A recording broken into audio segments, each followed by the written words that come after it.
শবে বরাতের রাতে একত্রিত হয়ে রাতভর ইবাদত করা ও পরদিন রোজা রাখা কতটুকু শরীয়ত সম্মত? ভাইরা আমার, শবে বরাত উপলক্ষে রাতভর একত্রিত হয়ে মসজিদে ইবাদত বন্দেগী করা কোনো হাদিস দ্বারা প্রমাণিত নয়। এবং দিনের বেলা যে রোজা, এই রোজা শবে বরাত উপলক্ষে না, এটা হলো শাবান উপলক্ষে রোজা। এই রোজা হলো আইয়াম বীজ উপলক্ষে রোজা। নবী করিম সাল্লাল্লাহু আলাইহি ওয়াসাল্লাম শাবান মাসে এমনি বেশি বেশি নফল রোজা রাখতেন, সেই হিসাবে আপনিও রাখবেন। আবার আইয়াম বীজ 13, 14, 15 রোজা রাখতেন, সেই হিসাবে রাখবেন। আপনি আল্লাহর ক্ষমা, এই রাতে আল্লাহ তাআলা বান্দাকে সাধারণ ক্ষমা ঘোষণা করেন, হিংসুক ছাড়া, মুশরিক ছাড়া। এই রাতের এই ফজিলত পাওয়ার জন্য আপনি চেষ্টা করলে সেটা ভালো, আল্লাহর কাছে ক্ষমা লাভের চেষ্টা করবেন, কিন্তু বেদাতি কোনো পন্থায় না।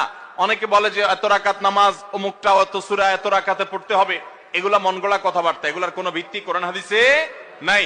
আবার অনেকে মনে করে হালুয়া রুটি খাইতে হবে, আতশবাজি করতে হবে, আলোকসজ্জা করতে হবে। শবে বরাতকে কেন্দ্র করে যা হয় তার বেশিরভাগই বেদাত এবং ভুয়া, মন গড়া ভিত্তিহীন, এগুলার কোনো অস্তিত্ব কোরআন হাদিসে পাওয়া যায়